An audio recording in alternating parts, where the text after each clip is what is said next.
요즘 코인판 분위기가 조금 살아났죠. 비트코인은 6만 달러대를 회복했고요. 이더리움도 지난주에 10% 넘게 튀었습니다. 근데 그 반등한 가격이 지금 1700달러대예요.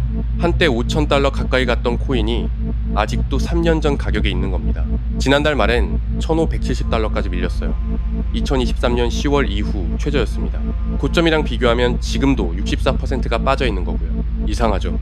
이 코인 지금 역대에서 제일 바쁘게 돌아가고 있거든요. 거래 건수도, 맡겨둔 코인도, 이 위에 쌓인 달러도 전부 사상 최대예요. 쓰는 건 신기록인데 간만 3년 전이라는 거잖아요. 어떻게 이 둘이 동시에 사실일 수 있을까요? 하나 더 있어요. 이렇게 빠지는 동안 전체 물량의 5%를 채우겠다고 공언하면서 사모으는 큰 손이 있습니다. 지난주에도 42,000개를 더 샀어요. 우리 돈으로 1000억 원어치쯤 됩니다. 그런데도 가격이 이 모양이거든요. 대체 왜 그런 건지 오늘 끝까지 파봅니다. 일단 이더리움이 뭔지부터 짚고 가죠. 디지털 자산하면 다들 비트코인부터 떠올리시잖아요. 비트코인은 개수가 딱 정해져 있는 자산이에요. 사서 그냥 쥐고 있는 물건이죠. 이더리움은 출발이 달라요. 코인이면서 동시에 하나의 거대한 컴퓨터거든요. 전 세계 누구나 이 컴퓨터 위에 프로그램을 올릴 수 있어요. 새 코인을 만들고 거래소를 돌리고 달러에 고정된 코인도 찍어내고요. 그리고 프로그램이 돌아갈 때마다 사용료를 이더리움이라는 코인으로 냅니다. 그러니까 쓰는 사람이 많아질수록 돈이 거치는, 돈을 버는 네트워크예요. 여기가 비트코인이랑 제일 다른 지점입니다. 그럼 이 코인의 값은 그동안 뭐가 바치고 있었을까요? 먼저 소각이요. 2021년부터 거친 사용료의 일부를 그 자리에서 태워 없앴어요. 쓰일수록 코인이 귀해지는 구조죠. 다음은 예치 이자예요. 코인을 맡겨서 네트워크 지키는 일을 도우면 이자처럼 코인을 받거든요. 흔히 스테이킹이라고 부르는 겁니다. 마지막은 이 네트워크가 미래 금융의 기반이 된다는 기대고요. 이 셋이 그동안 가격을 받쳐왔어요. 역사는 한 장면만 볼게요. 2025년 8월 4년 만에 신고가를 새로 썼는데요. 거래소 하루 종가를 뽑아서 확인해 보니까 2021년 고점보다 딱 0.5% 위였어요. 4년을 달려서 같은 자리를 2번 찍었고 그게 꼭지점이었습니다. 비트코인보다 6주 먼저 꺾였고요. 자, 그럼 흔한 의식부터 지워볼게요. 해킹이나 사고? 없었어요. 사람들이 떠났나? 반대죠. 사용량은 사상 최대니까요. 그럼 코인판 전체가 안 좋아서 그런가? 이건 절반만 맞습니다. 작년 10월에 대형 청산이랑 금리 때문에 코인판 전체가 눌린 건 사실이거든요. 근데 이더리움은 비트코인보다도 15%포인트나 더 빠졌어요. 이 코인만의 이유가 따로 있다는 거예요. 밖에서 답을 못 찾으면 장부를 열어봐야죠. 마침 이더리움은 장부가 전부 공개돼 있어요. 그래서 제가 2021년부터 지금까지 수수료 수입을 직접 뽑아봤습니다. 여기서 오늘의 첫 번째 답이 나왔어요. 제일 붐볐던 2021년. 이 네트워크는 하루에 3천만 달러씩 벌었습니다.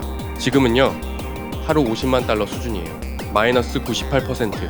쓰는 사람은 역대 최다인데 벌이는 100분의 2가 된 거예요. 무슨 일이 있었느냐? 수수료가 무너진 시점을 업그레이드 날짜랑 나란히 놓고 봤더니 정확히 겹치더라고요. 2024년 3월 덴쿤이라는 업그레이드예요. 배경이 이래요.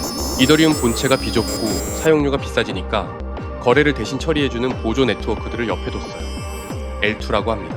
손님 응대는 L2가 하고 이더리움 본체엔 기록만 남기는 분업이죠. 여기까진 좋은 설계예요. 근데 덴쿤에서 L2가 본체에 내는 기록 사용료를 90% 넘게 깎아줬어요. 1년에 1억 달러 넘게 들어오던 돈이 1000만 달러 수준이 됐고요. 지금 이더리움 거래의 95%는 L2에서 일어납니다. 포인트는 이겁니다. 사용료를 깎은 건 외부 충격이 아니라 이더리움 자신의 결정이었다는 거예요. 사용자를 모으려고 스스로 벌이를 공짜에 가깝게 만든 거예요. 상가 건물로 치면 세입자를 늘리겠다고 건물주가 임대료를 공짜로 해준 셈이죠. 세입자는 역대 최다가 됐는데 장부엔 돈이 안 찍히는 거예요. 이 결정 하나가 아까 그 셋을 차례로 무너뜨립니다. 소각부터요. 태울 사용료 자체가 마르니까 태워 없애는 것보다 새로 찍히는 코인이 많아졌어요. 쓸수록 귀해지던 코인이 다시 조금씩 늘어나는 코인이 된 거죠. 예치 이자도요. 보상의 일부가 수수료에서 나오거든요. 수입이 마르니까 이자도 같이 말라서 지금 연 2.8%예요. 근데 미국 국채 10년물이 4.4%거든요. 변동성 큰 코인의 이자가 세상에서 제일 안전한 채권만도 못해진 겁니다. 여기가 좀 무서운 대목인데요. 이 계산서를 받아든 큰 돈이 실제로 움직였습니다. 이더리움을 증권 계좌에서 주식처럼 사고 팔게 만든 상품 ETF에서요. 5월에 4억 달러, 6월에도 3억 달러 넘게 나갔고 한때는 8회 연속 순유출이었어요. 근데 이번 달 첫 이틀은 소폭이지만 유입으로 돌아섰습니다. 추세라고 부르긴 이른 규모라서 이게 이어지는지는 마지막에 다시 볼게요. 반대로 코인을 새로 맡기겠다는 예치대 기준은 역대 최대거든요. 큰돈과 장기 보유자가 정반대로 가고 있는 겁니다. 이쯤에서 아니 요금 내려준 게 잘못이냐 싶으실 거예요. 사용자 모으려고 싸게 한 거잖아요. 맞아요. 그게 이 역설의 핵심이에요. 요금이 나는 네트워크한테는 좋은 일이거든요. 그래서 사용자가 역대 최대인 거고요. 근데 네트워크에 좋은 일이랑 코인 보유자한테 좋은 일이 어느 순간 서로 다른 일이 돼버렸습니다. 만든 사람인 비탈릭 부테린조차 수수료가 너무 낮아졌다고 말했고 6월엔 재단이 직원 5명 중 1명을 내보냈으니 그날 기사 제목이 이랬습니다. 사용량은 신기록인데 코인은 연초 대비 마이너스 44%. 분명히 해둘 건 있어요. 이 수수료 붕괴가 가격을 떨어뜨린 방아쇠는 아닙니다. 인하는 2024년이었고 신고가는 그 뒤였으니까요. 떨어뜨린 건 청산과 금리인데 쓰러진 다음에 붙잡고 일어설 게 없었던 거죠. 회복을 받쳐줄 장치를 스스로 꺼놨던 거죠. 그럼 아직 남은 지도 이 와중에 5%를 목표로 사모으는 그 큰 손은 대체 누구냐? 미국 증시에 비트마인이라는 상장사가 있습니다. 월가의 유명 전략가 톰 리가 회장인 회사예요. 작년부터 이더리움을 사모아서 지금 570만 개가 넘어요. 전체 공급의 4.8%고 미국 ETF를 전부 합친 것보다 많습니다. 지난주에도 42,000개를 더 샀고 5%를 채우겠다고 공언까지 했어요. 추정이 아니라 매주 미국 증권당국에 내는 공시에 있는 숫자예요. 기관이 사면 오른다. 주식이든 코인이든 오래 통해온 믿음이잖아요. 근데 이 회사 주가를 보시면요. 고점 160달러대에서 지금 13달러대까지 내려왔습니다. 마이너스 92%예요. 이더리움 낙폭보다 훨씬 깊어요. 돈이 어디서 났는지를 따라가 보면 답이 나옵니다. 비트마인은 새 주식을 찍어서 판돈으로 코인을 샀어요. 누적 200억 달러가 넘어요. 이게 돌아가려면 조건이 하나 필요한데 주가에 웃돈이 붙어 있어야 해요. 회사가 든 코인 가치보다 주식이 비싸게 팔릴 때요. 그때는 새 주식을 찍을수록 기존 주주목세 코인도 늘어나거든요. 그러니까 이 순환이 작년 여름 신고가를 밀어올린 큰손 수요였습니다. 근데 지금은 이 순환이 거꾸로 돌 조건이에요. 주가가 코인 가치보다 싸졌거든요. 이 상태에서 새 주식을 찍으면 주주 손해라고 그 주권 자금줄이 막힙니다. 그리고 이게 이론이 아니라는 걸 원조가 보여줬어요. 이 방식의 원조는 비트코인을 80만 개 넘게 모은 스트래티지라는 회사인데요. 지난 비트코인 편에서 자세히 다뤘던 그 회사예요. 바로 지난주에 배당 줄 돈을 마련하려고 비트코인 2억 달러어치를 실제로 팔았습니다.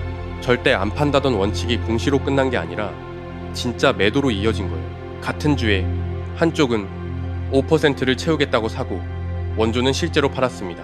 같은 방식의 두 회사가 정반대로 움직인 거죠. 오해는 마세요. 비트마인이 곧 판다는 얘기가 아니에요.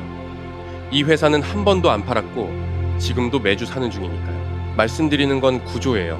신고가를 만들던 힘은 웃돈 붙은 신주 발행이었는데 그 웃돈이 지금 꺼져 있고 웃돈 없는 매수는 화력의 한계가 있다는 겁니다. 남은 희망 하나만 검증해 볼게요. 달러 코인이에요. 1달러의 값이 고정된 코인인데 이 코인의 최대 거점이 이더리움이거든요. 쌓인 잔고가 1,800억 달러로 역대 최대예요. 거봐요. 월가가 이미 들어와 있잖아요. 그렇게 보이죠. 근데 보관해주는 거랑 돈을 버는 건 다른 문제예요. 잔고는 이더리움에 쌓이는데 정작 돈이 오가는 길은 달라요. 전송의 절반 이상은 트론이라는 값싼 경쟁 체인에서 일어나고 이더리움 안에서도 거래의 95%는 사용료를 거의 안 내는 L2에서 일어나거든요. 그리고 지난달 말 비자, 마스터카드, 블랙록, 구글 같은 140개 회사가 뭉쳐서 새 달러 코인을 만들겠다고 발표했는데요. 이 코인을 처음 올릴 체인 명단에 이더리움이 없습니다. 자, 정리하죠. 사용량이 역대 최대인데 가격이 3년 전인 이유 둘이었습니다. 쓰임이 벌이로 이어지는 연결을 스스로 끊었고 신고가를 만들던 웃돈 수요가 꺼졌기 때문입니다.